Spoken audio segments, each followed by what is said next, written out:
Hypermobility and EDS are experienced by many autistic people in many ways, from joint and muscle instability to fatigue and poor posture. Its impact on our quality of life can be debilitating. But I've got everything you need to know about it and some key strategies to improve your quality of life. Welcome, my stars of Orion. Thank you so much for watching. I'm orionkelly, that autistic guy. I'm all about providing validation and support for autistic people and their loved ones. What is hypermobility? Let's start by defining hypermobility. It's a condition where someone has an unusual range of motion in their joints. Now, maybe they can bend their elbows or their knees further than other people can. And while this flexibility might seem like a novelty, like something cool, good at first, it can actually lead to joint instability, chronic pain, even injuries like dislocations and sprains. Some experience hypermobility in just a couple of joints, while others can feel it all over their body. Some research suggests that certain genes linked to autism might also play a role in developing hypermobility. Plus, sensory processing difficulties, which can be common in autistic people, could actually contribute to hypermobility symptoms by affecting muscle and joint responses. Studies have also shown a strong link between hypermobility and autism, with up to 80% of autistic people experiencing some form of hypermobility. So that's hypermobility. But now let's talk about hypermobility and Ehlers-Danlos Syndrome, or EDS.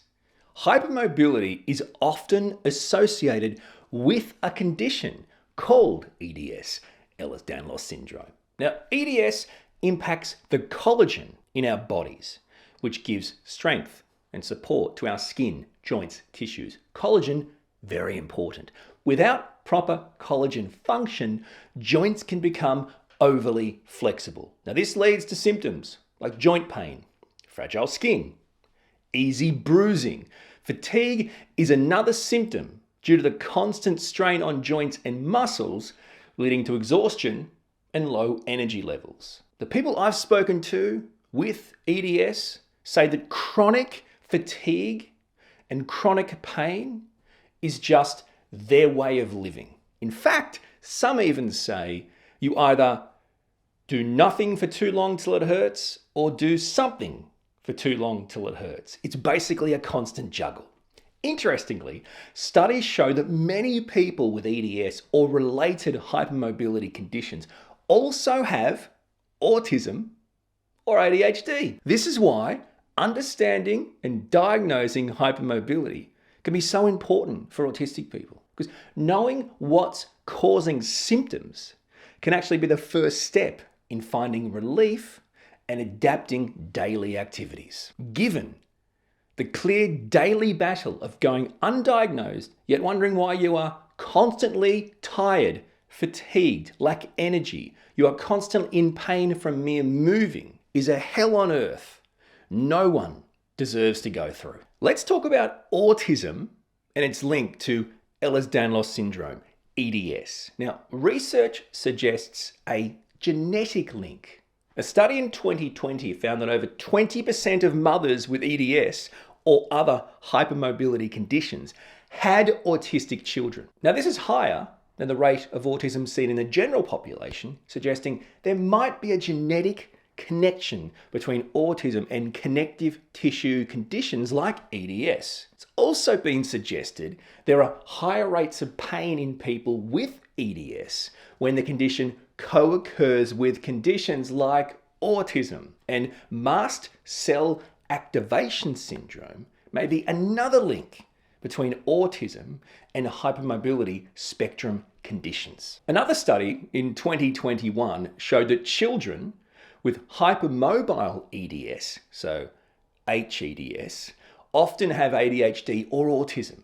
Now, this has led researchers to suggest that kids with EDS should be checked for neurodevelopmental symptoms as well. But it is important to remember, just because someone is hypermobile doesn't mean they're autistic or they have EDS. There's other things to look into, factors like family history, physical activities, things that can also make joints more flexible. Now I get it. The terms around hypermobility and EDS can be really confusing. Did you know there are actually 13 different types of EDS? And they all primarily affect collagen, so a protein that provides strength to our tissues. Now, under new guidelines, hypermobile Ehlers-Danlos Syndrome, HEDS, now covers all these types in diagnosis, making it hopefully easier to identify in theory, but probably still quite hard in practice. Because sadly, HEDS is often underdiagnosed. Many people can often wait years for an accurate diagnosis. Clearly, greater awareness of EDS and HEDS among doctors could lead to quicker diagnosis and better management options for those affected. Managing hypermobility pain, managing EDS can be a lifelong process, but there are strategies that can help improve your quality of life. Number one, physical therapy. Working with healthcare professionals who actually know about hypermobility can really help.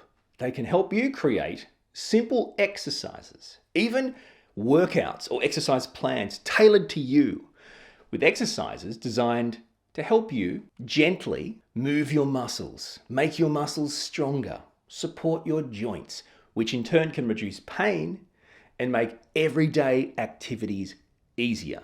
We're talking simple, low impact exercises. They are key. They make a huge difference in managing pain and preventing injuries. The next key strategy, assistive devices. Okay, there are things like braces or splints, support devices, right? They support hypermobile joints. They add some extra much needed stability, even if it's placebo. So talk to a healthcare practitioner about the kind of devices that might be best for your specific needs. Another key strategy is focus on your healthy habits. Okay, so we're talking about simple lifestyle choices. They can actually help with pain management. Everyone's different. Everyone experiences fatigue and pain differently. But look at holistically your life. Eating well, getting enough sleep, keeping your stress low, supporting your body, relaxing, practicing relaxing techniques, deep breathing, mindfulness, meditation, calming your mind.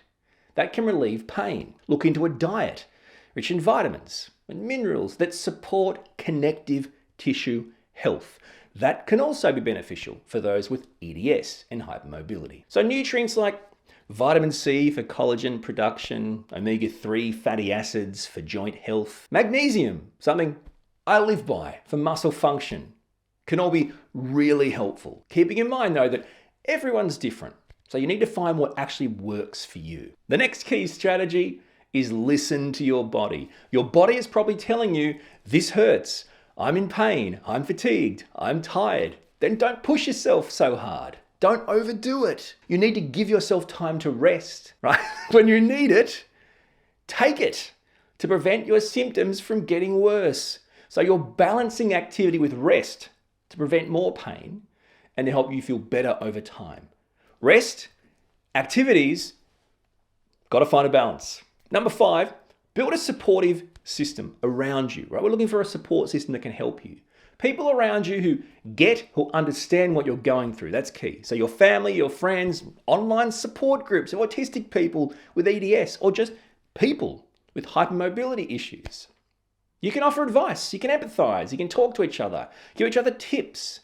Just be there for the ups and downs of going through hypermobility and EDS. Another key strategy, structured routine with rest breaks. So a predictable daily routine with planned rest breaks. It helps manage both fatigue and overstimulation, and it's great for the autistic mind. So pacing activities throughout the day to prevent joint strain, mental exhaustion, and overall pain. Another key strategy to improve your quality of life, proprioceptive and balance exercises. These exercises improve body awareness and joint stability. They reduce injury risk.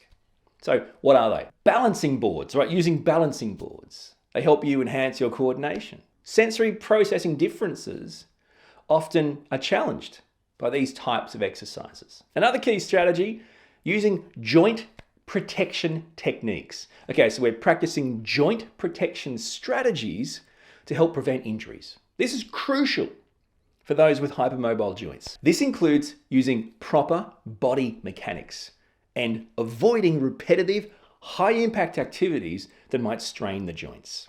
Daily adjustments, like lifting objects close to the body, sitting with proper back supports, avoiding excessive bending. These can all reduce joint strain and prevent long-term damage. Number 9, this key strategy is about a low-impact, consistent exercise routine. Yes, rest becomes painful. Exercise becomes painful. There's the balance. Low-impact exercises, things like swimming, cycling, yoga, whatever floats your boat, my friend, for staying active without putting extra pressure on your joints. I've been told that swimming is particularly beneficial for people with hypermobility and EDS because the water provides resistance, but it also supports the body, which helps to build muscle without the joint strain.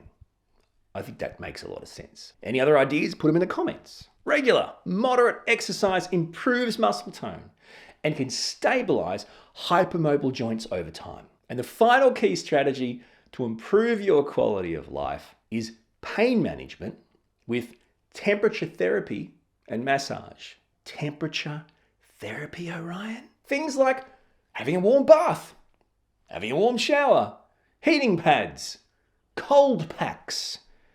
You with me now? These, and I know they are incredibly soothing for muscle aches and joint pain. No, they're not just for the football players on the sidelines strapped to their legs. Regular gentle massage, also fantastic. Again, not just for the football players on the sideline, especially by a therapist who has experience in treating those with EDS. So these ease muscle tension and they improve circulation.